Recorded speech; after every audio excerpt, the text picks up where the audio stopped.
look, Biden has been historically horrible in foreign policy, incompetent, I would say. What you do is anything he says, do the opposite, and you'll be brilliant if you do the opposite. But he gave him instructions not to do anything, and Israel was under great danger. They're under much less danger right now than they were 1 month ago. Let's face it.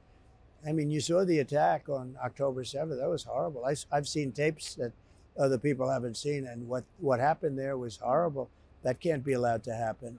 But if you think that would have never happened, so the whole thing wouldn't have happened. That was the problem. And now still you have hostages, but many of them have been killed, and I'm sure many of them are dead. It's a very sad thing. What's going to happen when they find out that there are very few hostages, which is probably what they're going to find out. You actually told Hamas, you said, you threatened them, you said you have to release these hostages before I reach the White House. Yeah. So do you think, what can be done Well, about I would have the said US? they have to release them immediately. I think if I said it, they would have done it. I think the hostages would have been back home.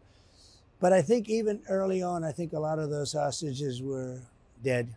I think they were dead. I mean, it's a very sad thing. It's not even believable when you think about it. But I think pretty early on, there were a lot that were gone. And, just God rest their souls, to live that way and to, spend. And these were largely young people that were having a good time at a festival. Life was a bowl of cherries, right? And they're dead. It's a very sad thing. But it's interesting. I don't know what's going to happen when they find out there are fewer than they thought, and it could be by a staggering number.